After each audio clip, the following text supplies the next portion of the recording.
I'm Jacquie Burkell. I'm a professor in the Faculty of Information and Media Studies at the University of Western Ontario.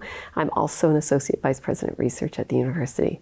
And I have worked with many of the people on this project for many years. My research relates to the social impact of technology. I'm a psychologist by training, a cognitive psychologist by training. So I'm interested in understanding from a psychological perspective and often a socio-cultural perspective how interacting with technology changes the ways in which we live, and a big focus of that has been work on privacy. I think the loss of privacy is the biggest thing that we have.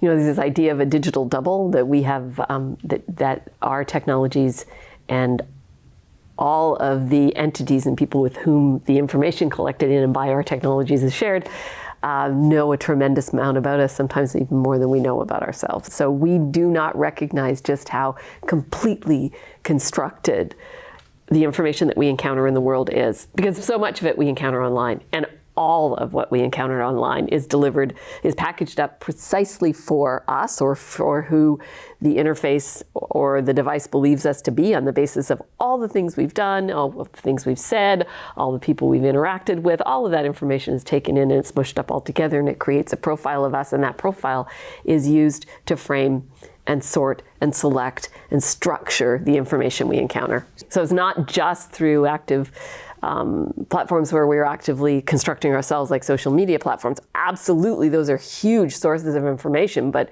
every search, everything you buy, everything you say, that you know, people are recognizing, like the microphone on your phone is often on more often than you realize. Every email that you write, if you have a Google account, all of that stuff is mined.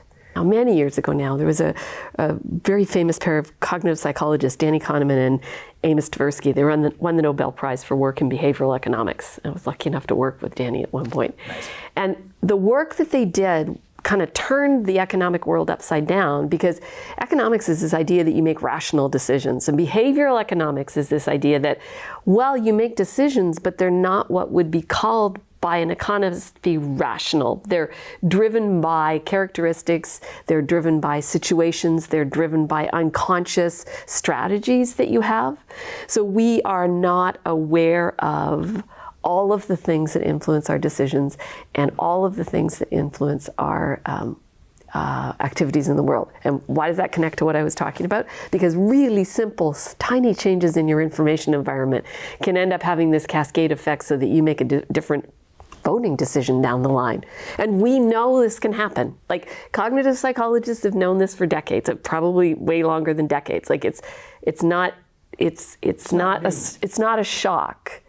And the reason it feels weird is because you say, well, I know what I want. I know what I'm going to do. And that actually is to some extent true. When you're absolutely certain that I'm going to buy that car, yeah, you probably are going to buy that car. But if you're Here's where it has the effect. If you're not certain about what kind of car you're going to buy, well, it turns out that influencing you towards one option or another is actually pretty easy.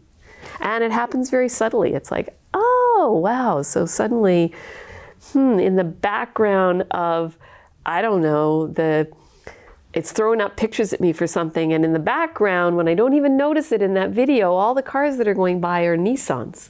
Or many of them. It's like, oh, wow, Nissans are really popular. Well, and it's not that logical, but that's how it happens.